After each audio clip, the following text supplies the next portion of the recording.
Hello everyone and welcome back to my Bold and Beautiful 29 YouTube channel. I hope you guys are having a wonderful day. Before we start, please hit the subscribe button and give this video a thumbs up. At Brooke's place, she tells Ridge this has been horrible. Carter stole his company and he's hurting, but that's no reason to attack her son. Ridge says none of this would have happened if not for Hope. Carter was a great hand for times and also he fell for Hope. He betrayed us because of your son. You've got to see that. At Forrester Creations, Hope pulls out the CEO president invitingly and smiles across the room at Carter, who walks over and takes a seat. He smiles and shakes his head. I mean it, Hope. I couldn't have done this without you.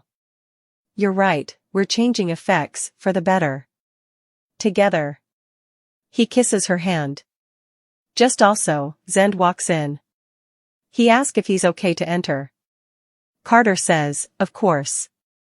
Zend saw Justin Barber was there, Pam was being redundant Pammy, and Hope is there after being banned from the structure. Hope tells him he's now looking at the new head of Forrester Creations. Zend asks, what are you talking about?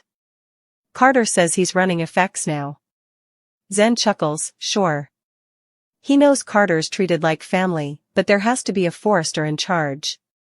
Neither Ridge nor Steffi were looking to step down. Carter says they weren't, but the papers are inked and it's a done deal. I'm in charge of Forrester now. In the salon, Will asks Remy what he's doing there. Electra says he's delivering a pizza.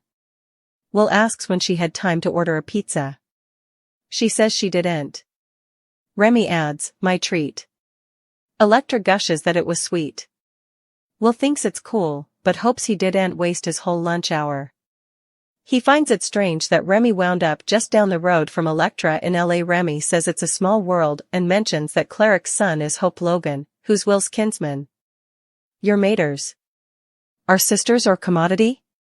Will nods, yeah, that's frequently how it works to have a kinsman. In Brooke's living room, Ridge complains that her son gets into people's heads. Thomas will be in remedy because of her for the rest of his days, and now Carter is on the same path. Brooke gawps, what are you talking about? Ridge says she gets guys to follow her around and do whatever she wants. Brooke demurs that they fell in love. She knows he's in shock, but it's more shocking that he can stand there and call Hope a whine. I'll not tolerate you talking about my son that way. In the salon, Will tells Remy they should presumably get back to work.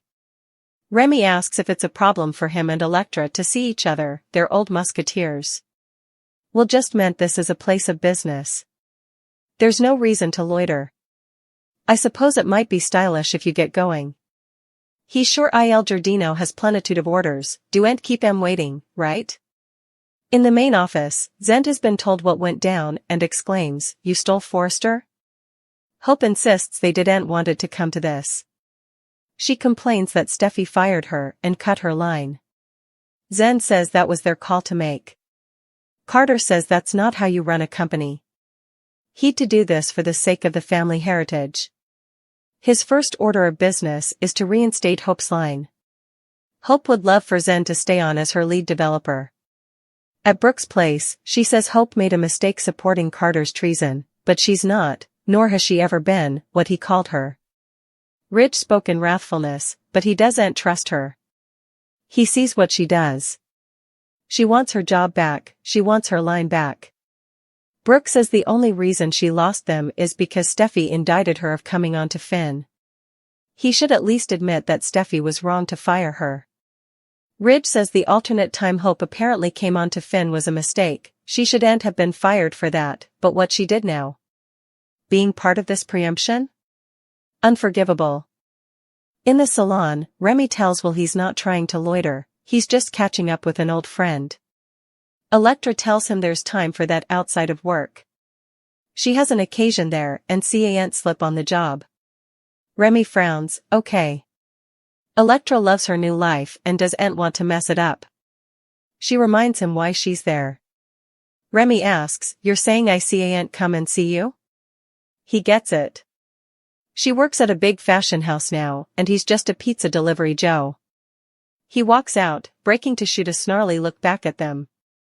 In the main office, Zen tells Hope and Carter that Forrester is his family company too. Carter says it still is, he's just running it now. Zen says this is a lot to take in. Hope says there's commodity differently. Carter and we're together. They smile and look into each other's eyes. At Brooke's place, Ridge asks her to sit down. He doesn't want to fight with her, but this was a monumental treason. Brooke understands. That's why she came straight to him when she eavesdropped their plan. But she doesn't want to vault villainizing them. This was their last gutter trouble, to save Hope's line. She reminds him that Carter said it was his plan.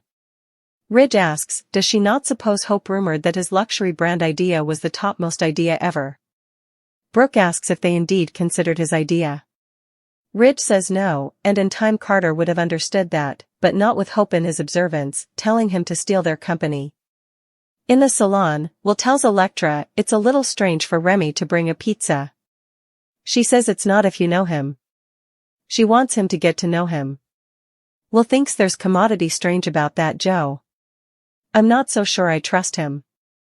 At his laptop, Remy looks at a print of Elektra in a gown and smothers, LA isn't good for you.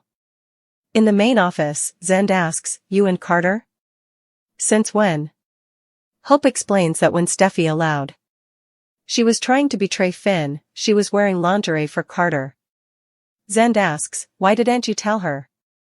They wanted to keep it a secret. Zend sums up that they've been intimately involved and now they're taking over the company. Carter hopes he's not suggesting that Hope's using him.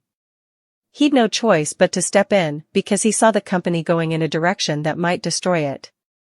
He hopes he can count on Zend.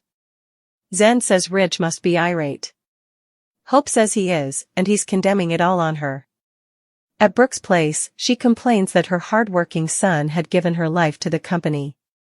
That whole time, she had constant discourteousness. Ridge denies that's true. Brooke insists Steffi disrespected her. No wonder Carter and Hope wanted to seize control of the company, to silence your son formerly and for all. Ridge asks if she's going to try and spin this so it's Steffi's fault.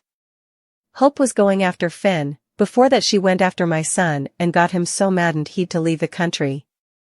And now she's going after Carter, my stylish friend, so he'd steal a company for her. And you're saying it's no wonder, are you kidding me? They didn't go through anything to justify what happened. Ridge hollers, you keep saying I shouldn't attack your son. She keeps attacking me, my family, and my company, and I'm tired of it. Brooke glares. Ridge intones, I'm going to do whatever it takes to stop Hope. Formerly and for all.